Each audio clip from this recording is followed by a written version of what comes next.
હા.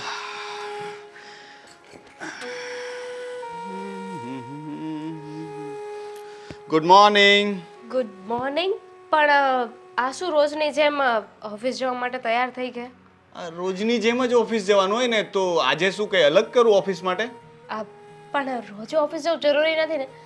હવે ક્યારેક તમને એવું ન થાય કે હું મારી સાડીને બહાર શોપિંગ કરવા લઈ જાઉં? હા, હું વિચારતો જ હતો, પણ મેં અલગ વિચાર્યું. મને એમ કે મૂવીનું કહેશે, પણ શોપિંગનો પ્લાન છે સાડી સાહેબાનો. હવે શોપિંગ હું એક કામ કરું, તને 200 રૂપિયા આપતો જાઉં, તું શોપિંગ કરી આવજે ને. 200 રૂપિયામાં શું થશે? આ 300 લઈ લેજે ને. હા, બોલો બોલો. હવે તમારા વકીલ આવી ગયા. કઈ નહીં, એને મૂવી જોવા નહીં, સોરી, શોપિંગ કરવા જવું છે, તો એને 200 રૂપિયા આપતો હતો. શું કામે 200 રૂપિયા આપવાની પણ કોઈ જરૂર નથી. મેં તો ના જ પાડી. મેં તો કહ્યું કે ખોટા ખોટા ખર્ચા ના કરાય. એટલે હવે કેવા જતો હતો, પણ એ પેલા તું આવી ગઈ. દીદી, 200 રૂપિયાનું તો છે ને મારા ફોનનું કવર પણ નહીં આવે. એ પણ 350 નું આવે છે. પણ તું ચિંતા શું કામ કરે છે? એ તને 1 રૂપિયા નહીં આપે. હું એમની સાથે એગ્રી છું, કારણ કે એમના પૈસા મારી પાસે પડ્યા છે.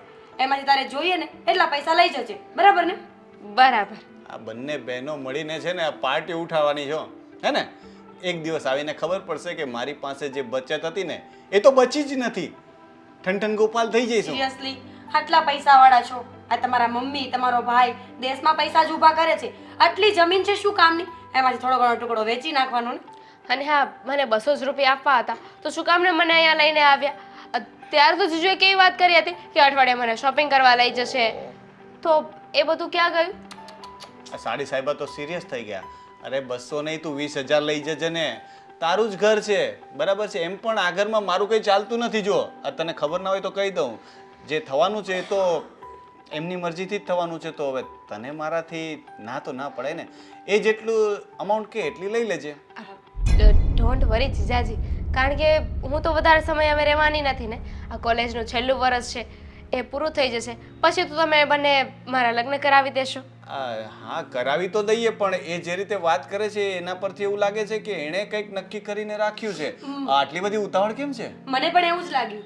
અત્યાર સુધી તો ના પાડતી હતી કે મારે લગ્ન નથી કરવા, મારે તમારી સાથે રહેવું છે, અને આજે સામેથી ઓફર આપે છે લગ્ન માટે. સાઢુભાઈનું નામ શું છે? ના તારી સાથે હવે. ભણે છે? હા, કે પછી સિનિયર છે કોઈ? અરે બસ કરો. તો સિનિયર કોલેજ પૂરી થઈ ગઈ એની? અરે બિઝનેસ કરતો હશે ને? હા, જોબ તો નથી કરતો ને? એક મિનિટ, કોઈ નથી. પણ આ કેટલા વર્ષોથી તમારી સાથે રહું છું ને, તો એક સમયે તો તમે લોકો મને કહેવાના જ છો કે હવે તું મોટી થઈ ગઈ છે, તારે લગ્ન કરીને જવું પડશે. અને મને ખબર છે જેવી કોલેજ પૂરી થશે ને એવું તમે તમારા બંનેનો મેલોડ્રામા ચાલુ કરી દેશો. ના, હવે તો વિચાર્યું છે કે જ્યાં સુધી તારે ભણવું હોય ત્યાં સુધી ભણાવીશું, અને પછી આ બિઝનેસમાં તને જોઈન્ટ કરી દઈશું. મેં તો એનાથી પણ વધારે વિચાર્યું છે. મેં તો વિચાર્યું છે કે એના માટે એક એવો વર્ષ શોધીએ કે જે આપણી સાથે જ આવીને રહે. એટલે શું છે કે જો એ મને બિઝનેસમાં હેલ્પ કરશે, આ બધા ઘરના કામમાં હેલ્પ કરશે, અને આપણે બંને મોજથી ફરશું. સાચી વાત છે. Retirement? Yes, voluntary retirement. Voluntary retirement એટલે આટલા સમય જો આપણે એને સાચવી છે, તો હવે એની પણ ફરજ બને ને કે બેન બનાવીને સાચવે, તો પછી એ આપણી સેવા કરશે. મને કોઈ વાંધો નથી. જુઓ ને, પછી તો મારા બેનને મૂકીને અલગ પણ નહીં થવું પડે. આપણે બધા એક જ ઘરમાં રહીશું. છોકરો ગોતવો પડશે ને એવો જે તને પણ સહન કરે, મને પણ સહન કરે, અને આને પણ સહન કરે. ઓ હલો, મને કોઈ સહન નથી કરવો પડતો. હું તને સહન કરું છું, તું મને સહન નથી કરતી, બરાબર છે? આ સાક્ષીમાં છે. દામિની કહી દે તો. જો હું તો હંમેશા તમારી સાઈડ જ છું. હા, આ કઈ સાઈડ છે? તો ચલો, મારે એ બધી વાત નથી કરવી. મારે લેટ થઈ જવો, ઓફિસનો ટાઈમ થઈ રોનક, ગયો. રોનક, આ તમે રાત્રે જે વાત કરતા હતા એનું શું થયું? બીજું પણ કંઈ કીધેલું મેં? બોલો, કેવા માણસ છે આ? તમારા મમ્મી અને ભાઈ આવવાના હતા ને? અરે યાર, તારો આ જ પ્રોબ્લેમ છે. તને કોઈ પણ વાત કહું ને તો તું ભૂલી જાય છે. હું તને શું કામ કહી રાખતો હોય? કારણ કે હું ન ભૂલી જાઉં. હવે હું તને કહું ને તું જ ભૂલી જવાની હોય તો પછી મારા ભૂલવાનો કોઈ મતલબ જ નથી ને. તો હું જાતે જ યાદ ન રાખી લઉં. હજુ એક વાત યાદ કરાવું. તમે મને 9 વાગ્યાનો સમય આપ્યો હતો ને, 10 વાગી ગયા છે. લેટ થઈ ગયા છો તમે. યાદ કરાવ્યું મેં તમને. તો હવે શું કરવાનું છે મારે? એટલે ઓફિસ જવાનું છે કે લેવા કોણ જશે એમને? જો હું તો નહીં જાઉં. તમારે જવું હોય તો જજો. આવી જશે. હવે એમાં લેવા શું જવાનું હોય? કેટલી દૂર બસ આવે એ લોકોની યાર. તો ઓફિસમાં ફોન તો કરો કે હું નહીં આવું એમ.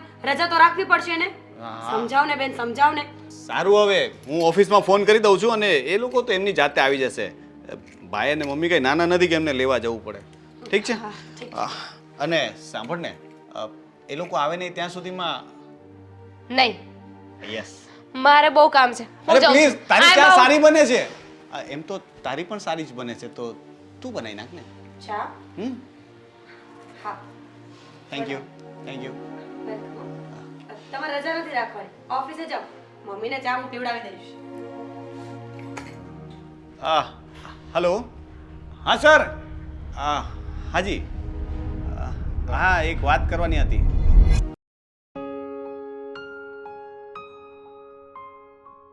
તો હંધાઈ મકાને ખરખા જ લાગે છે હો. તો હું આ બધું બદલાઈ ગયું છે હો. આ કેટલો ગેટેય વખત નહોતો થઈ ગયો. તો આ ખાલી પોપડા હતા, આ પોપડા હંધાઈ ભરાઈ ગયા છે. આખરી ગાડીઓ જોતો ખરી પણ હા અમે જુઓ જ ખરા, ઓલું ટુ વ્હીલ તો જુઓ. હા આપણે ત્યાં કેવી હોય ને અહીંયા જુઓ તમે કેમ છે. પણ મને સમજાણું નહીં, આ ક્યારના તમે મને વાત નથી કરતા. આ થયું છે હું અચાનક તમે શું વિચાર કર્યો કે આપણે દેહમાંથી અહીંયા આવ્યા? તારે હંધોય જાણી લેવું હોય કે અહીંયા હું કામ આવ્યા. અહીંયા મારો એક છોકરો રહેશે તો મારે એને મળવા ન જવું હોય, હા એ વાત હાચી, પણ છોકરાને વહુને ન મળવું હોય, ઈ હાચી વાત તમારી, આવડા મોટા બંગલામાં ન રહેવું હોય. ઈ વાત એ હાચી તમારી. એટલે તારો કહેવાનો મતલબ એમ છે કે મારે આખી જિંદગી નડિયાવાળા મકાનમાં કાઢવાની એમ?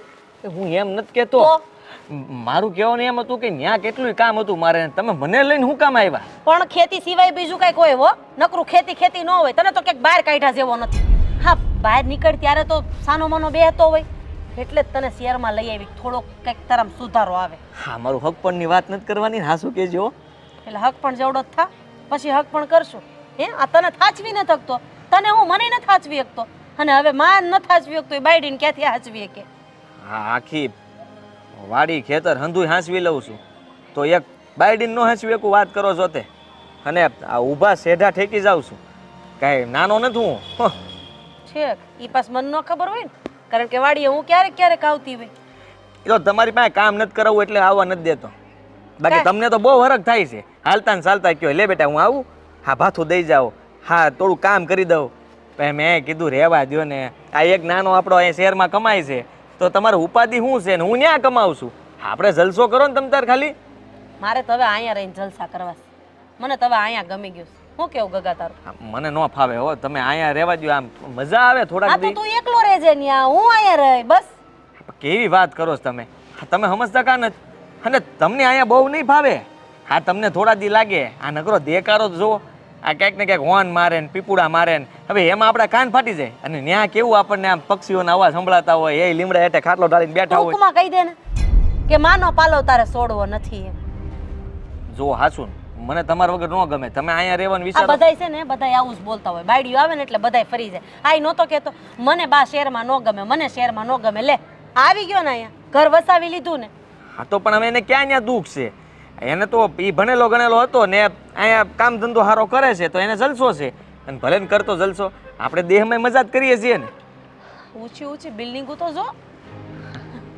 હા ત્યાં ટોડલે બેહવા જવું બા આપણે કદી.